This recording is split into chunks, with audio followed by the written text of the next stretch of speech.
Hi friends, welcome to Shami's kitchen. എല്ലാവർക്കും സുഖമാണല്ലോ. ഇന്നത്തെ നമ്മുടെ സ്പെഷ്യൽ എന്ന് പറയുന്നത് വളരെ എളുപ്പത്തിലും എന്നാലും വളരെ രുചികരമായിട്ടും ചെയ്തെടുക്കാൻ പറ്റുന്ന രണ്ട് ടൈപ്പിലുള്ള കാരമൽ ഗോതമ്പ് ദോശയാണ്. ഗോതമ്പ് കാരമൽ ദോശയും നോർമലായിട്ടുള്ള കാരമൽ ദോശയും. അപ്പോൾ ഇതിൻ്റെ ഡീറ്റെയിൽസ് ഒന്നും മിസ്സാകാതിരിക്കാൻ വേണ്ടിയിട്ട് എല്ലാവരും ഒന്ന് സ്കിപ്പ് ചെയ്യാതെ കണ്ടേക്കണം.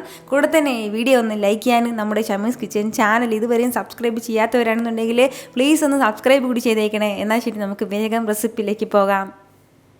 ആദ്യം നമുക്ക് ഗോതമ്പ് കാരമൽ ദോശ എങ്ങനെയാണ് തയ്യാറാക്കുന്നതെന്ന് നോക്കാം. അപ്പോൾ അതിന് വേണ്ടിയിട്ട് ഒരു ബൗളിലേക്ക് ഇതുപോലെ 1 കപ്പ് അളവിൽ ഗോതമ്പ് പൊടി എടുത്തിട്ടുണ്ട്. അത് ചേർത്ത് കൊടുക്കാം. 1 കപ്പ് ഗോതമ്പ് പൊടിക്കൊപ്പം പിന്നെ ഇനി നമുക്ക് ഇതിലേക്ക് വേണ്ടത് ഇതുപോലെ ഒരു 1/2 കപ്പ് അളവിൽ ചിരകിയ തേങ്ങയും കൂടിയാണ്. അപ്പോൾ അതും കൂടി ചേർക്കാം. ഇത് രണ്ടും ചേർത്ത് കൊടുത്തതിന് ശേഷം നല്ല രീതിയിൽ ഇതെല്ലാം കൂടി ഒന്ന് മിക്സ് ചെയ്ത് കൊടുക്കുകയാണ്.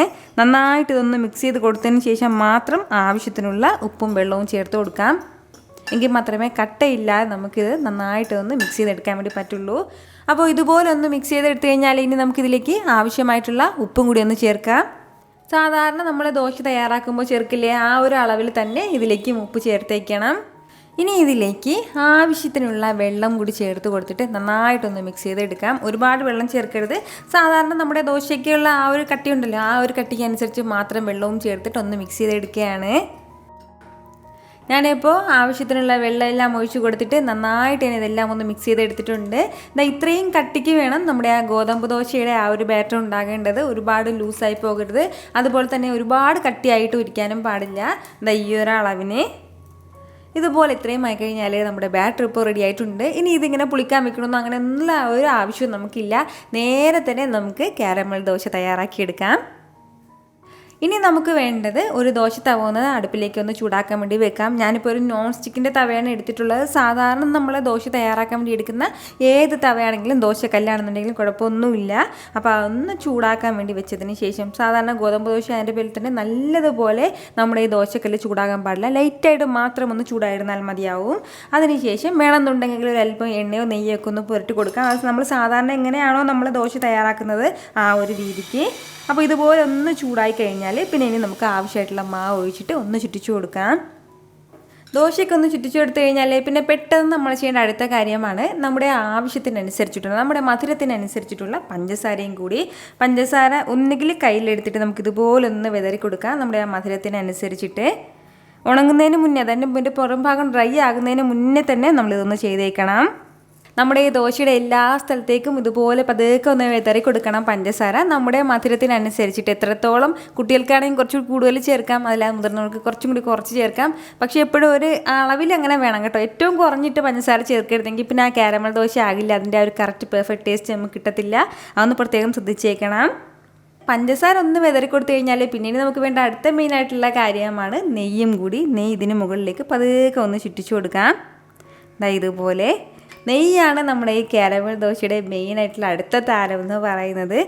നെയ്യ് നമ്മൾ മസ്റ്റായിട്ട് ഇതിലേക്കൊന്ന് ചേർത്തേക്കണം. എങ്കിൽ മാത്രമേ ആ കാരമൽ ദോശയുടെ പ്രത്യേക ടേസ്റ്റ്, ആ ഒരു ഫ്ലേവറൊക്കെ നമുക്ക് കിട്ടുള്ളൂ. ഇനിയിപ്പോൾ നെയ്യ് ഇല്ലാന്നുണ്ടെങ്കിൽ പകരം കുറച്ച് വെളിച്ചെണ്ണ നമുക്കിന് മുകളിലേക്ക് പതുക്കെ ഒന്ന് ചുറ്റിച്ചു കൊടുക്കാം.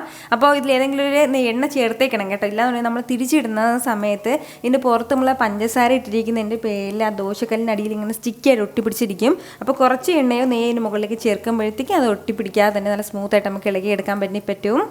ഒരു സൈഡൊന്ന് നന്നായിട്ടൊന്ന് വെന്ത് കഴിഞ്ഞാൽ പിന്നെ ഇനി നമുക്ക് തിരിച്ചിട്ട് കൊടുക്കാവുന്നതാണ്. തിരിച്ചിട്ട് കൊടുത്തതിന് ശേഷം ഇതിന് മുകളിലേക്ക് വേണമെന്നുണ്ടെങ്കിൽ അല്പം നെയ്യ് കൂടി ഒന്ന് ചേർത്ത് കൊടുക്കാം. ഒരു 30 സെക്കൻഡ് മാത്രം ഒന്ന് വെയിറ്റ് ചെയ്തിട്ട് മറു സൈഡ് ഒന്ന് കളറൊക്കെ ഒന്ന് മാറിക്കഴിഞ്ഞാൽ പിന്നെ നമുക്കിത് എടുക്കാവുന്നതാണ്.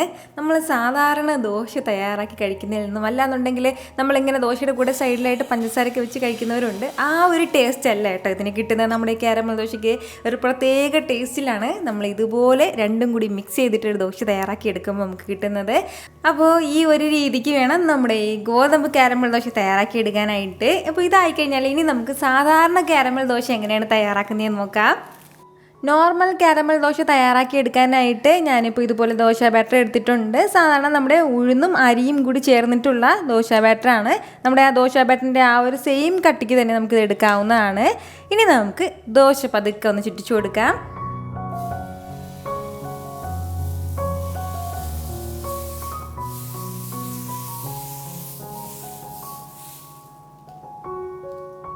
ഇനി നമ്മൾ നേരത്തെ ചെയ്തതുപോലെ തന്നെ ആവശ്യത്തിനുള്ള പഞ്ചസാര എടുത്തിട്ട് ഇതിന് മുകളിലേക്ക് ഒന്ന് ചുറ്റിച്ചു കൊടുക്കാം.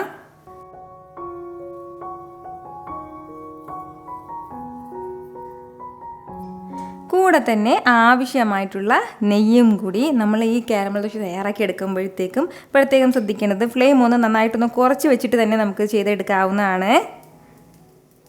കാരമൽ ദോശയിൽ എപ്പോഴും ആ ഒരു ടേസ്റ്റ് കിട്ടുന്നത് നമ്മൾ രണ്ട് സൈഡ് ഇത് മുറിച്ചെടുക്കുമ്പോഴാണ്. ഇപ്പോൾ നമുക്ക് വേണമെന്നുണ്ടെങ്കിൽ ഒരു സൈഡ് മാത്രം ഇങ്ങനെ എടുക്കുന്ന സമയത്ത് ആ ഒരു കറക്റ്റ് ടേസ്റ്റ് നമുക്ക് വരില്ലെങ്കിൽ പിന്നെ നമുക്ക് ആ ഒരു പഞ്ചസാരയുടെ ആ ഒരു മധുരമായിരിക്കും ഉണ്ടാകുന്നത്. പക്ഷേ നമ്മൾ തിരിച്ചിട്ട് തന്നെ ഒന്ന് കാരമലൈസ് ചെയ്തെടുക്കണം. ഒരു സൈഡ് നല്ലതുപോലെ ഒന്ന് മുരിഞ്ഞു കഴിഞ്ഞാൽ പിന്നെ നമുക്കൊന്ന് തിരിച്ചിട്ട് കൊടുക്കാം.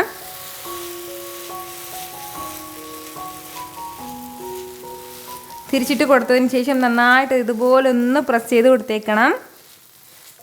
പല രീതിയിലും നമ്മൾ സാധാരണ ദോശ തയ്യാറാക്കി എടുക്കാറുണ്ട്. ചിലപ്പോൾ നല്ല തിന്നായിട്ട് നമ്മളൊന്ന് ചുറ്റിച്ചു കൊടുക്കും, ചിലപ്പോൾ നല്ല കട്ടിക്കായിരിക്കും ചുറ്റിച്ചു കൊടുക്കുന്നത്.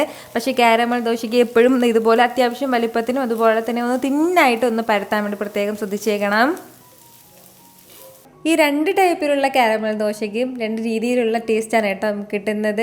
ഇതുവരെ നിങ്ങൾ ഇതുപോലെ കാരമൽ ദോശ തയ്യാറാക്കിയിട്ടില്ല എന്നുണ്ടെങ്കിൽ ട്രൈ ചെയ്യണം എന്നുള്ളൊരു ആഗ്രഹം ഉണ്ടെങ്കിൽ ഉറപ്പായിട്ടൊന്ന് ചെയ്ത് നോക്കിയേക്കണം. നിങ്ങൾക്ക് നന്നായിട്ട് ഇഷ്ടമാവും. വളരെ സിമ്പിളല്ലേ, നമ്മളെപ്പോഴും വീട്ടിൽ തയ്യാറാക്കുന്ന ദോശ തന്നെയാണ്. അതിൽ ചെറിയൊരു മാറ്റം മാത്രമേ ഉള്ളൂ. തയ്യാറാക്കി നോക്കുന്നവരെല്ലാവരും മറക്കാതെ ഫീഡ്ബാക്ക് കൂടി എനിക്കൊന്ന് അറിയിച്ചേക്കണം. കാരണം നിങ്ങളുടെ ഫീഡ്ബാക്ക് കാണുമ്പോഴായിരിക്കും അത് മറ്റുള്ളവർക്കും തയ്യാറാക്കി നോക്കണം എന്നുള്ളൊരു പ്രചോദനം ഉണ്ടാകുന്നത്.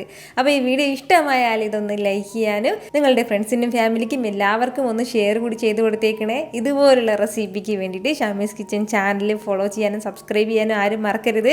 വീണ്ടും നല്ലൊരു ഉഷാറ് വീഡിയോ ആയിട്ട് നാളെ കാണാം. അതുവരേക്കും എല്ലാവരും ഹാപ്പി ആയിട്ടിരിക്കുക, സന്തോഷമായിട്ടിരിക്കുക, എല്ലാവരും സേഫ് ആയിട്ടിരിക്കണം. Take care friends.